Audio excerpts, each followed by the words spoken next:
my review for Amnesia, episode 10, so let's get into this. So this week's episode of Amnesia, it was a good episode. Now, I enjoyed this. Ukyo's the thing with this episode. He's very, very interesting, so I'm going to talk about him, talk about the key points within this episode, so no summarization for this episode as well. So with that being said, let's get into this. But the first thing I need to talk about is how this episode started. Because I was assuming that from the last episode in my review, I was thinking that they're going to try to run to Heroine's house, Heroine try to fight for the diary, or, you know, some kind of confrontation is going to happen, her trying to get to the diary and stuff. No. This episode starts off immediately at her house with her holding the diary. So that right there kind of threw me off, but not a big deal. She ends up picklocking the thing. So that's another thing too. She was trying to look for the key, but this time she's like, "Get this! I got a freaking hairpin. I'm gonna picklock this crap." And she did like 2 seconds. It didn't take her no time at all. Like, what the heck? She's freaking a master at this crap, guy. But yeah, so she ends up opening that diary, and apparently the heroine in this world loved Toma. It's funny. She was the heroine in this world was going to confess to Toma on August 1st. So it's funny. And the thing is, you know, Toma, he was jealous over Iki.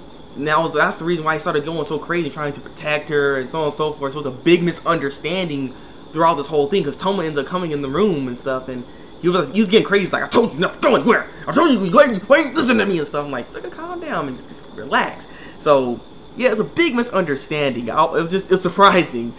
It made me fun. It just made me laugh a little bit, because I'm like, God dang, man, like you went this crazy for nothing, basically. And so he tried to say sorry, but the thing is, Heroine actually does forgive him, and I'm like, can you at least scold him at least a little bit? I mean, come on, just a little bit. Like, hey, you know, I understand you're trying to protect me and stuff, but you know, calm down, just relax. You don't have to be this crazy, because I do have some sympathy for Toma though within this episode, because a little flashback when they were kids and everything, and it was nice how he was trying to protect Heroine. So it was nice. I liked it, and I liked Toma a little bit more now. He wasn't as crazy when he was a kid, anyways. But you know what I mean? It's just, I don't know. It bothers me a little, because Heroine should at least scolded him a little bit or something, or I don't know. She just was super accepting of everything. You know what I mean? So just, I don't know. But they finally patched things up, and things went back to normal in a sense. I think they confessed in a sense as well. Not to mention, it's what's funny too about this episode. It seems Heroine kind of just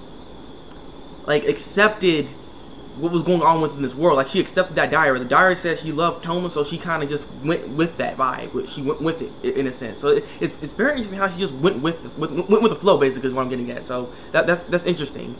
And so everything's all fine and dandy, right? She's back in the hospital because she hurt herself. She got hit by a car, so it makes sense. But yeah, nighttime falls. You know, Toma's no one's there at all, and everything. He gets picked up by someone all of a sudden, going on top of the roof.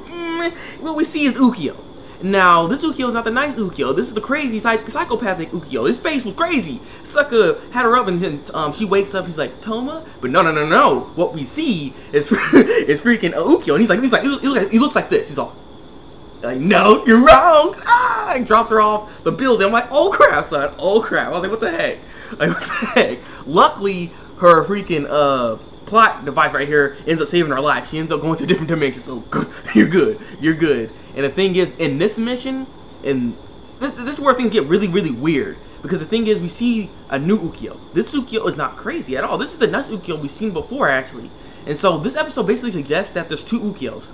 Because this Ukyo realizes there's another person in the mix right now that's messing with this world. Because the world she's in right now, apparently is trying to kill her. That's what's going on in this episode. Apparently this world that she's in right now is trying to kill her right now. At any moment, she has to be on her guard 24/7, you know. It's not good. And apparently, like I said, there's 2 Ukyos. There's a nice Ukyo and there's a crazy psychopathic Ukyo.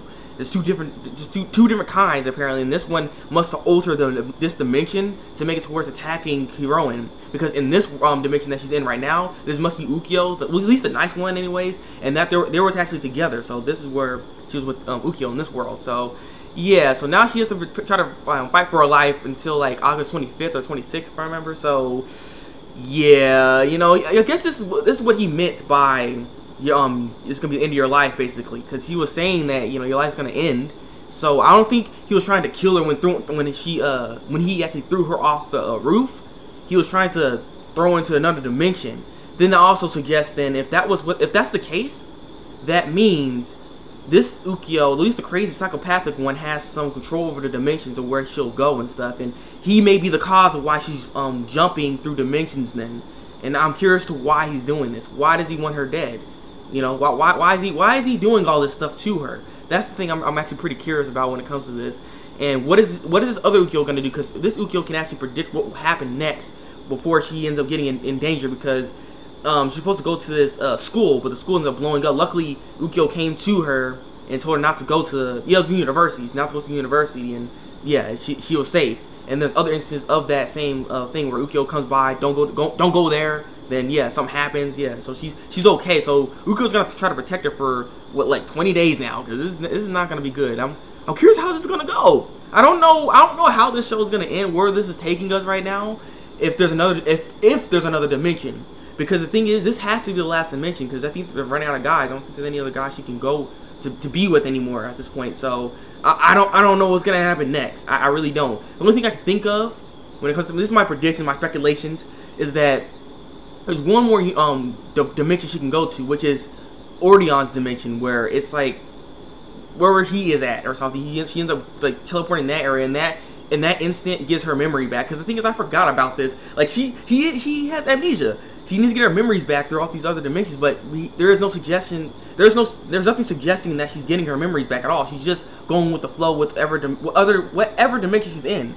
So it's interesting to see. So I see that she may end up getting her memories back, going to not Ukyo's, but Orion's dimension or something, and that will fix everything. If there's another dimension for her, because you still got like 3 episodes left. So yeah, I'm looking forward to seeing how this is gonna go, how this is gonna end. I don't know, man. I don't know. Oh yeah, one more thing. Apparently in the comment section from my last video, actually, y'all did like some kind of comparisons to like who she should be with and everything, like number 1, number 2, number 3. The thing is, for me, I would like for her to be with Kento the best, because the thing is, those two vibe very well. They only have 1 episode, but they vibe that well because their personalities are very similar. They're both kind of blandish kind of characters is the thing, but that works. That works for them. You know what I mean? It's just it's perfect for them. Those two need to be together. That's my number 1. Those two right there need to be together, and then to be Shin, and then to be Toma. Because like I said, Toma, you know, he crazy and stuff. So you know that's just my little ranking system that I had for there, because everyone else is doing ranking systems. So I'm gonna do one too. So leave a comment below, tell me what you think of the episode. Like this review, and subscribe to my channel if you want to see some more Amnesia reviews from me. So yeah, it's been the Thabreakmaster, and until then, people, break out.